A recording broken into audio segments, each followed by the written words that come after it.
Years ago, I was living in Denver, Colorado, and somebody gave us tickets to Disney on Ice. They gave us 3 tickets. So I brought, and the theme that year was Princesas.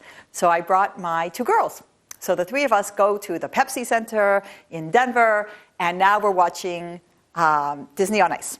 So what they did is they took 3 or 4 stories that had to do with princesses in the Disney stories, like Cinderella and Sleeping Beauty and Little Mermaid, all these stories, and they sort of capsulized them, and they would, bring out the heroine, and they bring out the main characters, and they go through the conflict, and then coming to the end and the happy ending. And you always know Disney has a formula, right? But because it was done this way, it was so clear what this formula was. Young maiden, tested in some way, fails the test, falls into peril, but don't worry. The prince will come to save her. And this was story after story after story was like this. And I'm going nuts. I'm looking at my girls who are like, watching this whole tinsel thing happen, and this message of, don't worry, your prince is going to save you. And I'm getting angry, and I literally wanted to go up to the gondola and take the microphone and go, are there any other mothers upset about what they're seeing here? But I didn't. It ends. We leave, and of course, when you leave, you have to go through like the souvenir stands. And my girls were like, can I buy this? Can I buy this? I'm like, we're buying nothing. I take them home. I tuck them into bed. And literally, I could see them dreaming about their prince. I wake up my husband, the rabbi. I tell him what just happened.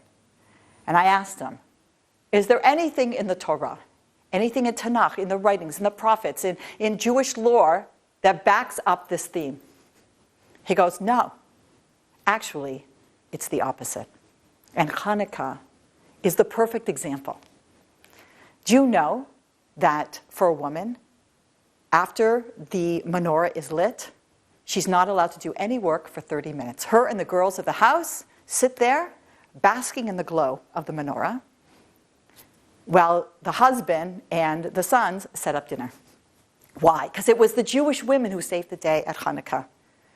Just to rewind, I know everybody knows about the Maccabees, but it was really a young Jewish widow. Her name was Yehudit, Judith, Yehudis, who, when the Jewish men were voted to give up and to surrender to the Syrian Greek army, she took strong red wine and strong cheese, put it in a basket, slipped out, went to the enemy in camp, used her womanly ways to get into the Syrian Greek general's tent, fed him the wine and cheese, took a sword when he was drunk, and chopped off his head.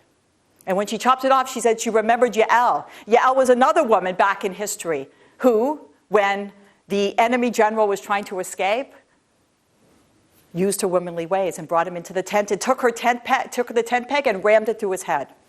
What's the theme song of Disney? Someday my prince will come.